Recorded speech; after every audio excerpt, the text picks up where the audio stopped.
SIR बाबत बिहारमध्ये जे झालं ते महाराष्ट्रात होण्याची भीती. रोहित पवारांचा गंभीर आरोप. एक मोठी बातमी आपल्या समोर येते. राज्यात सुरू असलेल्या SIR प्रक्रियेवर बोलताना पुन्हा एकदा राष्ट्रवादी शरद पवार गटाचे आमदार रोहित पवार यांनी गंभीर आरोप केला आहे. निवडणूक अधिकारी चोकलिंगम यांनी पत्रकार परिषद घेऊन अशी माहिती दिली आहे की जवळपास 1,76,00,000 मतदार जे आहेत ते SIRच्या प्रक्रियेमधून वगळणार आहेत, परंतु त्यांना पुन्हा एकदा फॉर्म नंबर 6 भरून मतदार होण्याची संधी निवडणूक आयोग देणार आहे, असा प्रश्न रोहित पवार यांना विचारण्यात आला होता. यावर प्रतिक्रिया देताना रोहित पवार यांनी पुन्हा एकदा सरकारवर जोरदार हल्लाबोल केला आहे. SIR बाबत बिहारमध्ये जे झालं ते महाराष्ट्रात होण्याची भीती आहे. एक तुम्ही समजून घ्या, फॉर्म 6 हा जो फॉर्म आहे तो रेग्युलर फॉर्म असतो. 2024 साली जे लोकसभेचे इलेक्शन झाले तेव्हा महाराष्ट्रात लाखो मतदार वाढले होते. फॉर्म 6च्या माध्यमातून अचानक वाढले आणि अचानक डिलीटसुद्धा झाले. त्यावर आम्ही सादरीकरण देखील केलं होतं. तो मुद्दा आम्ही मांडला होता. एकाच खोलीमध्ये 1000 लोक राहतात असं दाखवण्यात आलं.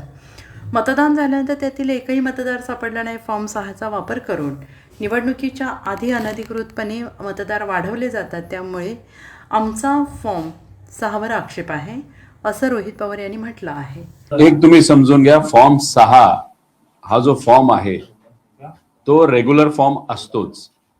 2024 जेव्हा लोकसभेचं इलेक्शन झालं आणि त्यानंतर महाराष्ट्रामध्ये लाखो मतदार वाढले, ते फॉर्म 6च्या माध्यमातून वाढले, अचानक वाढले आणि अचानक डिलीट सुद्धा झाले.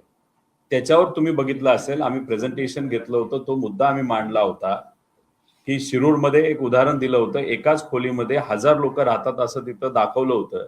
मतदान झालं, पण मतदान झाल्यानंतर ती लोकही सापडली नाहीत, काही नाही. तर फॉर्म 6चा उपयोग करून इलेक्शनच्या आधी मोठ्या प्रमाणात असे अनऑथोराइज मतदार त्या ठिकाणी वाढवले जातात, डबल वाढवले जातात आणि त्यालाच आमचा तिथं आक्षेप आहे. त्यामुळे हे फॉर्म 6चा उपयोग करून हे राहिलेले 1,80,00,000 हे कसे ते रेग्युलराइज करून घेणार आहेत, नाहीतर त्यातले जे जेन्युइन वोटर्स आहेत त्यांना ते रेग्युलराइज कसं करणार आहेत हे आम्ही तिथं समजून घेणार आहोत.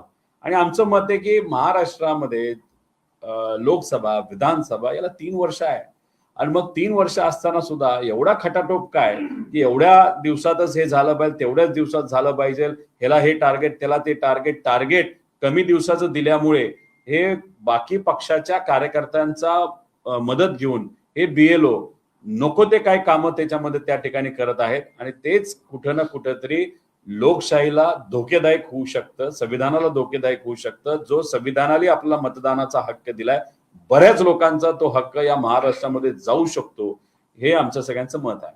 Bureau report, SBN Marathi, Mumbai.